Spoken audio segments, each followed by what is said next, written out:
இன்றைக்கி நம்ம என்ன பார்க்க போகிறோம் பார்த்தீங்கன்னா, ஒரு கொலை வந்து நடந்திருக்கு ஒரு +2 மாணவிக்கு. அதை பற்றி தான் நம்ம ஃபுல்லாக பார்க்க போகிறோம்.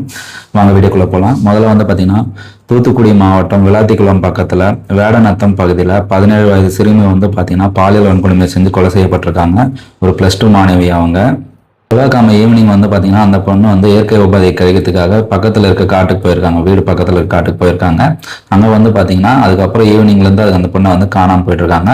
சொந்தக்காரங்களாம் வந்து அன்றைக்கி நைட் ஃபுல்லாக தேடி இருக்காங்க, எங்கேயுமே கிடைக்கல. அதனால் என்ன பண்ணியிருக்காங்கன்னா பக்கத்தில் இருக்க போலீஸ் ஸ்டேஷன் வந்து கம்ப்ளைண்ட் கொடுத்துருக்காங்க. குளத்தூர்லேயும் வந்து பார்த்தீங்கன்னா கொடுத்துருக்காங்க.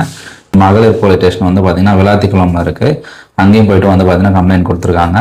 அன்றைக்கி நைட் ஃபுல்லாகவும் தேடி கிடைக்கல. அதுக்கு அடுத்த நாள் வந்து பார்த்தீங்கன்னா வந்து ஒரு 300 மீட்டர் டிஸ்டன்ஸில் வந்து பார்த்தீங்கன்னா அந்த பெண் வந்து சடலமாக வந்து கிடச்சிருக்காங்க. அந்த பெண் வந்து பார்த்தீங்கன்னா 10th வந்து 496 மதிப்பெண்களை வந்து எடுத்திருக்காங்க. இந்த பொண்ணோட உடம்ப வந்து பார்த்தீங்கன்னா போஸ்ட்மார்ட்டத்துக்கு கொடுத்துருக்காங்க. அந்த போஸ்ட்மார்ட்டத்தில் என்ன சொல்லியிருக்காங்கன்னு பார்த்தீங்கன்னா, தொண்டையில் இருக்க எலும்பு வந்து உடைச்சிருக்காங்க. அடுத்தது வந்து பார்த்தீங்கன்னா கழுத்தில் இருக்க எலும்பு, இது ரெண்டுமே வந்து பார்த்தீங்கன்னா உடஞ்சிருக்குன்றது அந்த உடற்கூறு ஆய்வில் வந்து அவங்க சொல்லியிருக்காங்க. 6 மணி நேரத்துக்கு மேலே சாலை மறியலில் ஈடுபட்டிருக்காங்க. அந்த குற்றவாளி கண்டுபிடிக்கிற வரைக்கும் நாங்கள் வந்து போக மாட்டோம்னு சொல்லிட்டு அவங்க சொல்கிறாங்க. அவங்க தரப்புலேருந்து அந்த ஏரியா எம்எல்ஏ மார்க்கண்டேயன் வந்து பார்த்தீங்கன்னா நேரில் வந்து அவங்கக்கிட்ட பேசி சமாதானப்படுத்தி இப்போதைக்கு சுமூகமாக பேசியிருக்காரு. இருந்தாலும் அவங்க அந்த கொலை பண்ணவங்கள கண்டுபிடிச்சா ஆகணுன்றதுல ரொம்ப தீவிரமாக இருக்காங்க. அவங்க தண்டனை வாங்கி கொடுத்து ஆகணும் அப்படின்றதுலையும் அவங்க வந்து ரொம்ப தீவிரமாக இருக்காங்க. இந்த மாதிரி தப்பு எங்கேயுமே நடக்கக்கூடாது என்னன்றதையும் போலீஸ் வந்து பார்த்திங்கன்னா அவங்க எதுக்காக அங்கே போனாங்க வேறு வேறு கோணத்துலேயும் வந்து பார்த்திங்கன்னா போலீஸ் வந்து ஆராய்ச்சி பண்ணிட்டு இருக்காங்க. சீக்கிரமாக வந்து அந்த கொலையாளை கண்டுபிடிச்சி தக்க தண்டனை வாங்கி தருவாங்கன்னு நம்ம நம்பலாம்.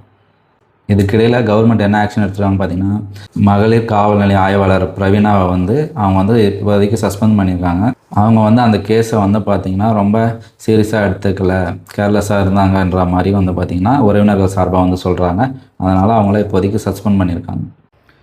குற்றங்கள் வந்து கம்மி பண்ணணும்னு வச்சுங்களேன், சட்டங்கள் வந்து ரொம்ப கடுமையாக இருக்கணும்.